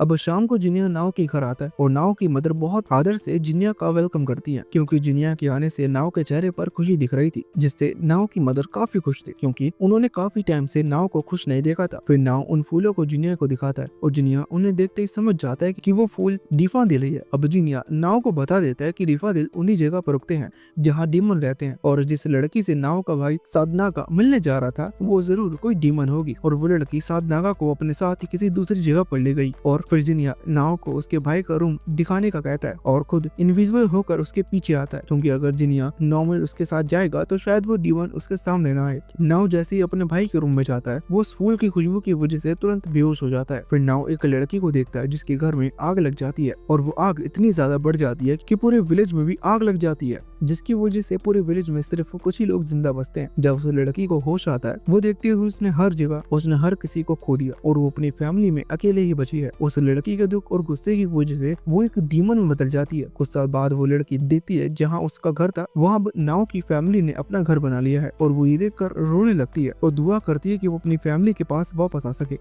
तब उसकी पावर से उसके सामने एक नई दुनिया बन जाती है और वो लड़की भी अपने बचपन में पहुंच जाती है, और अब नाव भी उसी दुनिया में था जिसे उस लड़की ने अपनी पावर से बनाया था। नाव इस चीज से काफी परेशान होने लगता है और उसे तो कुछ समझ में नहीं आ रहा था। तभी वहाँ जिनिया आ जाता है और उसे सब बताता है कि वो यहाँ एक दूसरी दुनिया में आ गए हैं और साधनागा भी उन्हें यही मिलेगा। तभी उन्हें वो लड़की और उसके साथ साधनागा दिखता है। हमें पता चलता है कि साधनागा उस लड़की के लिए वहाँ आया था, पर वो लड़की उसे वापस जाने की कहती है क्योंकि वो अपनी फैमिली के साथ काफी खुश था। पर साधनागा बताता है कि वो यहाँ खुश नहीं था, इसलिए वो उस लड़की को अपनी बेटी बनाकर अपने साथ ले जाना चाहता है, पर वो लड़की इससे मना करने लगती है और साधनागा भी डिसाइड करता है कि वो उसके बिना यहाँ से नहीं जाएगा। तभी साधनागा वहाँ से गायब हो जाता है और नाव उस लड़की के पास जाकर उसके भाई को वापस दे देने की रिक्वेस्ट करने लगता है। फिर वो लड़की बताती है कि अब इस जगह पर कुछ नहीं बचा। नाव उसके सामने रोने लगता है और उसके भाई को वापस कर देने की कहता है। तभी जिनिया वहाँ आ जाता है और बताता है कि इस डीमन की दुनिया में टाइम बहुत ही जल्दी बीतता है, इसलिए उसे यकीन करना होगा कि अब उसका भाई जिंदा नहीं है। अब वो लड़की नाव से माफी मांगने लगती है क्योंकि उसकी वजह से, पर अब वो बाहर की दुनिया में जीना चाहती है, इसलिए वो हमेशा के लिए चली जाती है। फिर वो लड़की स्माइल करती है और गायब हो जाती है और नाव और जिनिया भी अपनी दुनिया में वापस आ जाते हैं। नाव को अभी भी समझ में नहीं आ रहा था कि उसके भाई ने इस दुनिया में रहने का फैसला क्यों किया होगा। अगले दिन नाव सारे रिकॉर्ड्स को ले आता है, जिससे उन्हें पता चलता है कि उस लड़की की फैमिली 200 200 साल पहले मर चुकी थी और जिस जगह उस लड़की का घर था उसी जगह नाव की फैमिली ने अपना घर बनाया था और तब से ही वो लड़की उनके घर में रह रही होगी। तभी जिनिया नाव से माफी मांगता है क्योंकि वो उसके भाई के लिए कुछ नहीं कर पाया, पर नाव जिनिया को ऐसा ना करने की कहता है क्योंकि उसकी वजह से ही अब नाव के दिल में शांति है, वरना वो पूरी जिंदगी अपने भाई को ढूंढता रहता और शायद ऐसे ही किसी दिन पागल होकर मर जाता। नाव बताता है उसका भाई एक ऐसा इंसान था जो किसी काम को करने की सोच लेता तो कभी पीछे नहीं हटता था और उस काम को पूरा करके ही छोड़ता था, इसलिए नाव को पूरा यकीन है उसके भाई का ऐसा करने के पीछे कोई रीजन जरूर होगा। ओफो कहती है उसे उसका भाई याद नहीं है, पर बातों में लगता है उसका भाई एक बहुत अच्छा इंसान था क्योंकि उसने एक लड़की को बचाने के लिए अपनी जिंदगी खत्म कर दी। फिर ओफू और उसके फादर जिनिया का थैंक्स करते हैं जो उसने उनके कहने पर नाव की मदद की। फिर जिनिया बताता है उसे छोटी बच्ची ने नाव के भाई को हायोमा कहा था जो उसका असली नाम है, जो कि सिर्फ किसी फैमिली मेंबर को ही पता हो सकता है। फिर शॉप ओनर समझ जाता है कि शायद साधनागा उस लड़की को अपनी फैमिली मानता होगा, इसलिए उसने उसे अपना असली नाम बता दिया। जिनिया कहता है अगर ऐसी बात है तो उन्हें नाव का असली नाम कैसे पता है, क्योंकि ये तो किसी को पता नहीं है और नाव की मदर भी उसे हमेशा नाव नाम से ही बुलाती है, जिसका शॉप ओनर के पास कोई जवाब नहीं होता और वो चुप हो जाते हैं। अब जिनिया बताता है डीमंस कभी झूठ नहीं बोलते पर वो सच्चाई को छुपाते हैं। जब डीमन लड़की ने कहा था कि अब इस दुनिया में साधनागा नहीं है, इसका मतलब साधनागा उस दुनिया से बाहर आ गया था, पर जब वो बाहर आया वो काफी बुढ़ा हो चुका होगा, जिसकी वजह से वो अपनी फैमिली के पास वापस नहीं गया और उसने खाने का एक रेस्टोरेंट खोल लिया। अब ओफो के फादर कहते हैं कि जिनिया के हिसाब से उसे डीमन की दुनिया में टाइम काफी जल्दी पास होता है, तो हो सकता है साधनागा कुछ ही टाइम में मर चुका हो। पर जिनिया बताता है ऐसा नहीं हो सकता क्योंकि आखिर में वो डीमन बहुत ही खुश थी, इसका मतलब उसके फादर जिंदा होंगे और इस रेस्टोरेंट का ओनर और कोई नहीं बल्कि साधनागा ही है। अब ओफो के फादर ज्यादा झूठ नहीं बोल पाते और सच्चाई को मान लेते हैं कि वही साधनागा है। अब जिनिया उनसे ये पूछता है कि उन्होंने अपने भाई को अपनी सच्चाई क्यों नहीं बताई, जबकि उनका भाई इतना परेशान भी था। साधनागा बताते हैं कि उन्होंने पहले ही डिसाइड कर लिया था कि उन्हें क्या करना है, इसलिए वो वापस नहीं गए और ये सब करने का उनके पास कोई बहुत अच्छा रीजन भी नहीं है, वो बस उस बच्ची को अकेले नहीं देखना चाहते थे। फिर साधनागा जिनिया को बताते हैं कि उन्हें पहले से पता था कि जिनिया एक डीमन है क्योंकि वो डीमन की ऑरा को काफी अच्छे से पहचान लेता है। अब जिनिया उनसे पूछता है कि वो छोटी डीमन कहाँ है, जिस पर साधनागा बताते हैं कि ओफू ही वो छोटी डीमन है और ओफू अपनी आंखें भी लाल करके दिखाती है। जिसके बाद हम देखते हैं कि जिनिया एक आदमी के साथ बैठा था और उसके साथ ड्रिंक भी पी रहा था। वो आदमी जानता था कि जिनिया डीमन से जुड़े हुए काम करता है और वो उन्हें मारने से लेकर उनका पता लगाने तक सब कुछ कर सकता है। वो आदमी जिनिया को बताता है कि उसके पास उसके लिए एक काफी जरूरी काम है। वो आदमी जूजो जिनिया को एक पेंटिंग दिखाता है जो उसने कुछ टाइम पहले खरीदी थी। अब जूजो जिनिया को बताता है कि लोगों का कहना है कि ये पेंटिंग कर्स्ड हो सकती है और हो सकता है इसके अंदर कुछ इविल पावर्स हो और उस पेंटिंग का नाम कुडान जाका है। जिनिया तुक्का मारता है इस पेंटिंग के बारे में कुछ काफी अजीब कहानियां होगी और जरूर कुछ लोग इस पेंटिंग से भी डरते होंगे। जूजो हाँ करता है और बताता है जो आर्टिस्ट ने इस पेंटिंग को बनाया था वो इसे बनाने के बाद काफी बीमार पड़ गया और अब उसकी ऐसी हालत हो चुकी है कि वो बेड से हिल भी नहीं सकता, जबकि वो आर्टिस्ट पेंटिंग बनाने से पहले बिल्कुल ठीक था और उसे देखकर कोई बता नहीं सकता था कि वो कभी ऐसे बीमार भी पड़ सकता है। जिसकी वजह से लोगों का कहना है डीमंस अब उस आर्टिस्ट को सजा दे रहे हैं क्योंकि उसने उनकी पेंटिंग बनाई और लोगों को बेच भी दी। अब जूजो दुनिया से पूछता है कि उसे इस पेंटिंग को देखकर क्या लग रहा है, क्या वो भी कुछ अजीब फील कर पा रहा है जैसे कोई इविल पावर या कोई डेमोनिक एहसास। पर जिनिया बताता है उसे तो ये पेंटिंग पूरी तरह से नॉर्मल लग रही है, किसी तरह की कोई अजीब चीज उस पेंटिंग से नहीं आ रही। पर जिनिया साथ ही में ये भी बताता है कि ऐसी डेमोनिक चीज सही टाइम और सही जगह पर ही अपनी सच्चाई दिखाती है, इसलिए अभी वो कुछ पक्का नहीं बता सकता। जूजो बताता है वो नहीं चाहता कि कुछ बुरा हो, लेकिन अगर ऐसा कुछ होता है तो आज आम लोगों के लिए सही नहीं हो सकता, इसलिए वो चाहता है कि जिनिया ऐसा कुछ बुरा होने से पहले सब सही कर दे। जिनिया भी रिस्पेक्ट के साथ अपनी जॉब एक्सेप्ट करता है। फिर जूजो कहता है कि वो जिनिया को फ्री में काम नहीं करने देगा और जब ये काम खत्म हो जाएगा तब वो जिनिया को काफी अच्छे पैसे देगा और एक बार फिर जिनिया के साथ ड्रिंक करना चाहेगा। अब जिनिया वापस रेस्टोरेंट में पहुंच जाता है और ओफू से मिलता है और अपना हमेशा वाला ऑर्डर देता है। काफी जल्दी जिनिया को उसका ऑर्डर भी मिल जाता है और वो शांति से अपना खाना खाने लगता है, लेकिन तभी जेनी जी वहाँ आ जाता है और उसे देखकर ऐसा लग रहा था वो भागते हुए आया है। जेनी जी बताता है वो सुबह से जिनिया को ढूंढ रहा है पर आज पता नहीं कहाँ वो गायब हो गया था। जेनी जी जिनिया को वैसी ही पेंटिंग दिखाता है जैसे जूयू ने दिखाई थी और बताता है वो इस पेंटिंग के बारे में पता लगा रहा है क्योंकि उसकी सुनने में आई है इस पेंटिंग पर कर्स है। फिर जेनी जी वही सब बताता है जो जूजू ने बताया था और बताता है जिसने इस पेंटिंग को बनाया था वो काफी अजीब तरह से मर गया। अब जिनिया जेनी जी को वो पेंटिंग दिखाता है जो उसे जूजू ने दी थी और दोनों पेंटिंग बिल्कुल एक जैसी थी। ये देखकर जेनेजी काफी हैरान हो जाता है क्योंकि उसे लगा था जो पेंटिंग उसके पास है वो अकेली ओरिजिनल है और उसकी जैसी पेंटिंग कहीं नहीं है। अब वो दोनों समझ जाते हैं कि इस पेंटिंग की कोई और भी कॉपी हो सकती है और दोनों को लगता है इसमें जरूर कुछ अजीब है। ओफू भी उस पेंटिंग को देखती है और उसे वो पेंटिंग काफी अच्छी लगती है क्योंकि जिस डिटेल से उस पेंटिंग को बनाया गया है वैसे पेंटिंग बनाना हर किसी के बस की बात नहीं है। जरूर आर्टिस्ट ने अपनी पूरी जी जान लगा दी होगी इस पेंटिंग को बनाने में। जेनेजी बताता है वो एक स्टोर ओनर को जानता है जो पेंटिंग बेचता है और उसे जरूर पता होगा कि इस पेंटिंग का ओनर कौन है और अगर एक बार उन्हें ओनर मिल गया तो वो उस पेंटिंग के राज तक आसानी से पहुंच सकते हैं। जिसके बाद वो दोनों पेंटिंग स्टोर वाले के पास पहुंच जाते हैं और जेनेजी जिनिया को बाहर वेट करने की कहती है और खुद स्टोर ओनर से बात करता है। जेनेजी ओनर को बताता है कि वो उससे उस कर्स पेंटिंग को लेकर गया था और पूछता है क्या आपके पास अभी भी उस पेंटिंग की ओरिजिनल कॉपी है, पर वो स्टोर ओनर मना कर देता है क्योंकि उस पेंटिंग की वजह से उसका बिजनेस खराब हो रहा है क्योंकि लोग सिर्फ उस पेंटिंग को देखकर ही वापस चले जा रहे थे और कोई भी उसकी शॉप से कुछ खरीद नहीं रहा था। जेनेजी पूछता है कहीं ये कहानियां सिर्फ आर्टिस्ट ने ऐसे ही तो नहीं बना दी जिससे उसकी पेंटिंग ज्यादा बिके, पर स्टोर ओनर बताते हैं ऐसा नहीं है क्योंकि उसे अच्छे से पता है कि पेंटिंग का आर्टिस्ट बीमार है और बेड से उतर तक नहीं पा रहा। साथ ही स्टोर ओनर बताता है कि जिस पहले इंसान ने पेंटिंग खरीदी थी वो मर चुका है और किसी को ये नहीं पता कि वो आदमी कैसे मरा क्योंकि वो काफी हेल्थी इंसान था और कोई कह तक नहीं सकता था कि वो ऐसे अचानक मर सकता है। पर जेनेजी पूछता है कि वो आर्टिस्ट कौन है और कहाँ रहता है। स्टोर ओनर बताता है कि उस आर्टिस्ट का नाम साकी डेनो है और उसका पूरा एड्रेस भी बता देता है। अब जिनिया उस आर्टिस्ट के घर पहुंच जाता है और बाहर से आवाज लगाता है कि यहाँ कोई साकी डेनो रहता है क्या। अंदर से आवाज आती है और जिनिया अंदर चला जाता है। अब जिनिया उस आर्टिस्ट साकी डेनो से मिलता है और जिनिया उसे बताता है कि उसके पास कुछ सवाल है। साकी डेनो जिनिया को बैठने की कहता है और उसे चाय भी देता है। अब जिनिया साकी डेनो से पूछता है उसने सुना था वो काफी ज्यादा बीमार है। साकी डेनो बताते हैं वो बीमार तो है पर कुछ भी सीरियस नहीं है, बस ये उसकी बढ़ती उम्र की वजह से हो रहा है। ये बात सुनकर जिनिया को थोड़ा अजीब लगता है क्योंकि उसने जो सुना था उसके हिसाब से साकी डेनो पेंटिंग बनाते ही बीमार हो गए थे और वो इतने बीमार थे कि बेड से उठ तक नहीं पा रहे थे, पर यहाँ तो साकी डेनो काफी ठीक दिख रहे हैं। फिर जिनिया पूछ ही लेता है कि कहीं उनकी बीमारी की वजह से उनकी बनाई ये कर्स पेंटिंग तो नहीं। ये सुनकर साकी डेनो हंसने लगते हैं और बताते हैं ऐसा कुछ भी नहीं है, ये सब सिर्फ बेकार की अफवाहें जो लोगों के बीच उड़ती रहती हैं।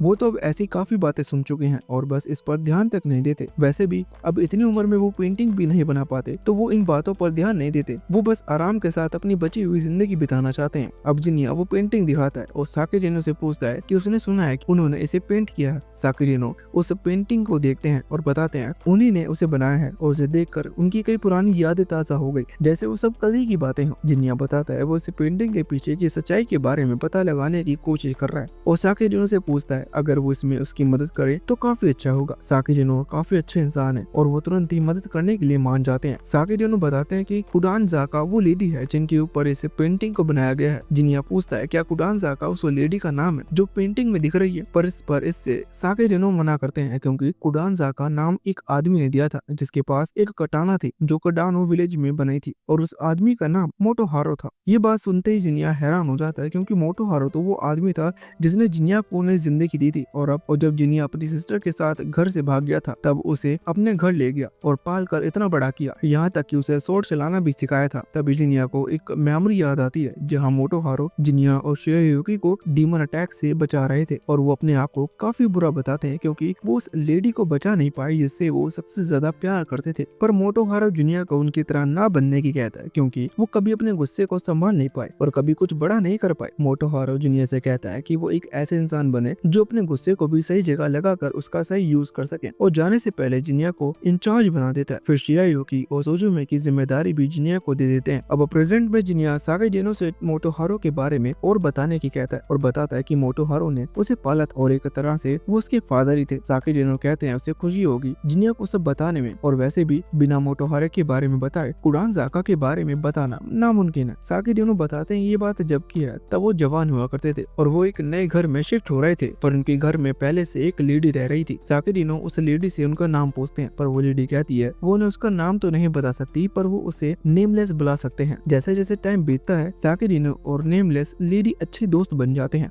और उस लेडी को साकी डेनो की पेंटिंग बनाते हुए देखना काफी पसंद था जिसकी वजह से वो हमेशा साकी डेनो को पेंटिंग बनाते हुए देखती और उनकी काफी तारीफ भी करती जिससे साकी डेनो का उनके काम में और ज्यादा मन लग जाता और वो पहले से ज्यादा मेहनत करके हमेशा एक काफी अच्छी पेंटिंग तैयार करते। एक दिन मोटोहारो घर पर आते हैं, जो कि नेमलेस लेडी को यूजुको नाम की लेडी का एक लेटर देने आए थे। और मोटोहारो को देखकर लग रहा था कि वो नेमलेस लेडी को पहले से जानते थे। मोटोहारो बताते हैं उनकी जॉब सेंटिनल की है, जिसमें उन्हें अपनी गॉड को प्रोटेक्ट करना होता है, पर कभी कभी उन्हें लेटर डिलीवर करने जैसे छोटे काम भी मिल जाते हैं, जिसकी वजह से वो अपनी जॉब से थोड़ा परेशान और गुस्सा भी दिख रहे थे। साकेरिनो मोटोहारो से कहते हैं कि वो हमेशा उस लेडी यूजोका की बुराई कर रहे होते हैं, क्या उनके पास यूजोका के बारे में कहने को कुछ अच्छी नहीं है। पर मोटोहारो कहते हैं कि वो लेडी डीमन से भी ज्यादा बड़ी डीमन है, वो तो उनके बारे में क्या ही अच्छा कह सकते हैं। इस बात पर तीनों काफी हंसते हैं और उन्हें देख कर लग रहा था तीनों काफी खुश भी है। अब साकेरिनो जिनिया को बताते हैं कि वो पेंटिंग एक बेनिया है जो उन्होंने हाथों से बनाई थी जब वो उस नेमलेस लेडी के साथ रहते थे। तभी फिर कुछ टाइम बाद कुछ लोग साकेरिनो के पास आए जो उस पेंटिंग को बेचने में दिलचस्प थे। तो साकेरिनो ने उस पेंटिंग की कई कॉपी बनाई और उन लोगों को बेच दी, वही कॉपी जो आज मार्केट में बिक रही है। जिनिया पूछता है क्या जो पेंटिंग में लेडी दिख रही है वो नेमलेस लेडी है। साकेरिनो बताते हैं ऐसा कहा जा सकता है, पर ये बात पूरी तरह से सच नहीं है। अब जिनिया पूछता है फिर साकेरिनो सभी को ये बता क्यों रहे हैं कि ये पेंटिंग डेमोनिक है, जिस पर साकेरिनो जवाब देते हैं कि चाहे कोई यकीन करे या ना करे, सच उन्हें इस बात पर पूरा यकीन है, इसलिए उन्होंने लोगों को बताया। अब साकेरिनो जिनिया से पूछते हैं जब उसने इस पेंटिंग को पहली बार देखा था तब उसे कैसा लगा था। जिनिया वापस पेंटिंग को देखता है और बताता है पेंटिंग वाली लेडी गॉड यासा कोटोमे की तरह दिखती है और जो कटाना उनके हाथ में है वो कडानो विलेज की लगती है, तो जरूर ये पेंटिंग किसी तरह से कडानो विलेज से जुड़ी है। साकेरिनो के चेहरे पर स्माइल आ जाती है और वो जिनिया से कहते हैं वो काफी समझदार है और बिल्कुल सही भी है। अब साकेरिनो जिनिया को पूरी सच्चाई बताने की कहते हैं कि वो पेंटिंग डेमोनिक क्यों है, पर बताने से पहले वो जिनिया को चेतावनी भी देते हैं कि हो सकता है पूरी सच्चाई जानने के बाद जिनिया को अच्छा न लगे। अब साकेरिनो बताते हैं कई सालों तक लगातार उस टाइम के गैप के बाद मोटोहारो साकेरिनो के घर पर आते रहते थे और साकेरिनो ने नोटिस किया कि यूजुकी को लेकर मोटोहारो के दिल में फीलिंग्स चेंज होने लगी है। फिर एक दिन मोटोहारो साकेरिनो के पास आते हैं और उसने युकाज़ा की पेंटिंग बनाने की रिक्वेस्ट करते हैं। साकेरिनो मोटोहारो को चिढ़ाने लगते हैं कि कैसे पहले मोटोहारो युकाज़ा से नफरत करते थे पर अब वो उनसे प्यार करने लगे हैं। पहले युकाज़ा नाम आने पर मोटोहारो को गुस्सा आता था, पर अब उनके चेहरे शर्म से लाल हो चुके हैं। पर साकेरिनो पूछते हैं वो ऐसी लेडी की पेंटिंग कैसे बना सकते हैं जिसे आज तक उन्होंने देखा ही ना हो। मोटोहारो बताते हैं ये कोई दिक्कत वाली बात नहीं है क्योंकि यूजुका बिल्कुल नेमलेस लेडी जैसी दिखती है। जिनिया ये सुनकर पूरी तरह से हैरान हो जाता है। जिनिया और साकेरिनो बताते हैं इस तरह से पेंटिंग बनी। जिनिया पूछता है फिर ये पेंटिंग डेमोनिक कैसे हो गई। साकेरिनो बताते हैं मोटोहारो हमेशा युकाज़ा को डेमोनिक लेडी बुलाया करते थे और पेंटिंग के बनने के बाद भी वो सब पेंटिंग को डेमोनिक कहकर युकाज़ा को चिढ़ाया करते थे। इस तरह से पेंटिंग को डेमोनिक नाम मिला। पर अब जब साकेरिनो इस बारे में ध्यान से सोच रहे हैं तो उन्हें पता चल रहा है कि ये पेंटिंग एक असली इंसान की फीलिंग और उनकी लव से बनी है और कर्म उन्हें पनिश कर रहा है क्योंकि उन्होंने किसी की फीलिंग को बेचने के लिए दे दिया। जिनिया बताता है साकेरिनो ने सिर्फ मोटोहारो को चिढ़ाने के लिए पेंटिंग को ऐसा नाम दिया था, पर वक्त के साथ अफवाह फैली और लोगों ने यकीन कर लिया कि ये पेंटिंग सच में डेमोनिक है और उसी वजह से साकेरिनो की किस्मत खराब हो गई। पर साकेरिनो बताते हैं ये सब तुक्के से हो गया और इसमें कुछ भी डेमोनिक या मैजिकल नहीं है। जिनिया पूछता है तो शुरुआत में साकेरिनो ने ऐसा क्यों कहा था कि पूरी सच्चाई जानने के बाद सही नहीं होगा। तभी हम एक फ्लैशबैक देखते हैं। साकेरिनो युकाज़ा की पेंटिंग बनाने की कोशिश कर रहे थे और कई सारी पेंटिंग भी बना चुके थे, पर कोई भी मोटोहारो को पसंद नहीं आ रही थी। तो साकेरिनो मोटोहारो से पूछते हैं कि वो ऐसा क्या करे जिससे उन्हें पेंटिंग पसंद आए। मोटोहारो जवाब देता है पेंटिंग को और ज्यादा सुंदर बनाओ। फिर काफी टाइम बाद फाइनली पेंटिंग काफी ज्यादा अच्छी थी और मोटोहारो को भी पसंद आई थी। हालांकि वो पेंटिंग पूरी तरह से युकाज़ा जैसी नहीं थी, पर जैसे मोटोहारो के दिल में युकाज़ा थी वो पेंटिंग बिल्कुल वैसे ही थी। साकेरिनो बताता है जब मोटोहारो ने पहली बार उस पेंटिंग को देखा था तब कहा था वो बिल्कुल गॉड यासाकोटोमा जैसी दिखती है। साकेरिनो जिनिया से पूछते हैं कि क्या वो यासाकोटोमा नाम के किसी गॉड को जानता है। जिनिया बताता है जब वो छोटा था मोटोहारो हमेशा उसे यासाकोटोमा गॉड के बारे में बताया करते थे और इन गॉड की पूजा शिनानो के श्राइन में की जाती है। साकेरिनो बताते हैं जरूर मोटोहारो को नेमलेस लेडी गॉड यासाकोटोमा जैसी दिखती होगी क्योंकि नेमलेस लेडी भी शिनानो विलेज में पैदा हुई थी। साकेरिनो को लगता है ये बड़ी बात नहीं है कि मोटोहारो के गोद लिए बेटे को भी पेंटिंग वाली लेडी गॉड यासाकोटोमा जैसी दिखती है। अब साकेरिनो याद करते हैं मोटोहारो कितने खुश थे जब उन्होंने पहली बार वो पेंटिंग देखी थी और वहीं इसका नाम रखते हैं और जिनिया भी समझ गया था कि लोग पेंटिंग को इसलिए डेमोनिक नहीं नहीं मानते क्योंकि उसके ऊपर कोई कर्स है, बल्कि उसको डेमोनिक मानने की वजह ये है कि पेंटिंग में वो लेडी काफी ज्यादा सुंदर है। जब साकेडुना जिनिया को एक टेस्ट पेंटिंग देते हैं और बताते हैं मोटोहारू अपनी फैमिली की काफी चिंता करते थे और जब उनकी बेटी पैदा हुई तो उन्होंने आना लगभग बंद कर दिया था। जब मोटोहारू लास्ट टाइम आए थे तब उन्होंने बताया कि उन्होंने एक लड़के और एक लड़की को गोद लिया है। उसके बाद मोटोहारू कभी नहीं आए। ये सुनकर जिनिया थोड़ा इमोशनल हो जाता है क्योंकि आज उसे मोटोहारू की बहुत याद आ रही है और मोटोहारू ने उसके लिए जो कुछ भी किया वो सबको कभी भूल नहीं सकता।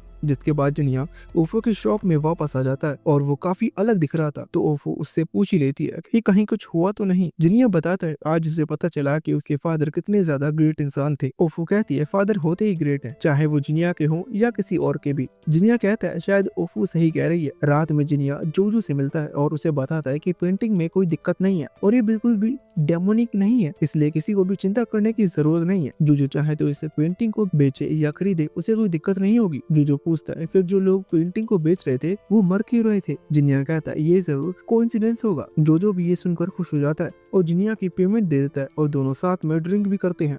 जिसके बाद हम देखते हैं कि जिनिया रात में पेड़ के नीचे खड़ा था और तभी वहाँ एक डीमन लेडी आ जाती है और जिनिया से पूछने लगती है कि क्या वो उसे एक दिन के लिए खरीदेगा, पर जिनिया उसके लिए इस सवाल का कोई जवाब नहीं देता। फिर वो लेडी जिनिया से पूछती है क्या वो एक सामुराई है। जिनिया इस पर हाँ करता है और बताता है वो एक सामुराई है। अब वो लेडी चिल्लाते हुए कहने लगती है कि उसकी बॉडी में बहुत ज्यादा दर्द हो रहा है, क्या वो उसे खरीदेगा, पर जिनिया साफ मना कर देता है और ये सुनकर वो डीमन लेडी पूरी तरह से डीमन में बदल जाती है और पूछने लगती है वो क्यों उसे नहीं खरीद सकता। और वो डीमन जिनिया पर अटैक भी करने लगती है और जिनिया अभी उससे सिर्फ बच रहा था पर तुरंत ही जिनिया अपनी स्वॉर्ड निकालता है और एक ही अटैक में उस डीमन को मार देता है। तभी वहाँ एक लेडी आ जाती है और जिनिया से कहने लगती है कि उसने अच्छा काम किया और लोग उसके बारे में सही बात करते हैं कि वो काफी ज्यादा स्ट्रॉन्ग है और समझदार भी है। फिर वो लेडी जिनिया को उसकी पेमेंट दे देती है कि उस लेडी ने जिनिया को उस डीमन को मारने के लिए हायर किया था। फिर वो लेडी बताती है कि वो डीमन एक लो लेवल की कमजोर डीमन थी पर वो काफी टाइम से विलेज के लोगों को रात में मार रही थी, जिसकी वजह से लोग काफी डरे हुए थे। फिर एक दिन उस लेडी ने जिनिया का नाम सुना और उसके कारनामों के बारे में भी काफी सुना तो उसने जिनिया को डीमन किलिंग के काम के लिए हायर किया। फिर वो लेडी जिनिया को उसका काम अच्छे से करने के लिए थैंक्स करके जाने लगती है। तभी जाते हुए जिनिया उससे उसका नाम पूछता है पर वो लेडी जवाब देती है कि उसका कोई नाम नहीं है। हालांकि जिनिया को ये बात ज्यादा समझ में नहीं आती। अगली सुबह नात्सु और ओफू मार्केट में घूमने आए थे और वो बात कर रहे थे कि जेनजी या जिनिया दोनों में से कोई उनके साथ नहीं आया। नात्सु बताती है जेनजी को बिजनेस से लेकर कोई काम था, इसलिए वो जरूरी बिजनेस मीटिंग को नहीं छोड़ना चाह रहा था। ओफू बताती है जिनिया को भी कोई जरूरी काम रहा होगा इसलिए वो नहीं आया, वरना वो जरूर उनके बुलाने पर आ जाता है। अब वो दोनों उनकी बात छोड़कर खुद एंजॉय करने की कहती हैं और एक स्टॉल पर जाकर गेम्स खेलती हैं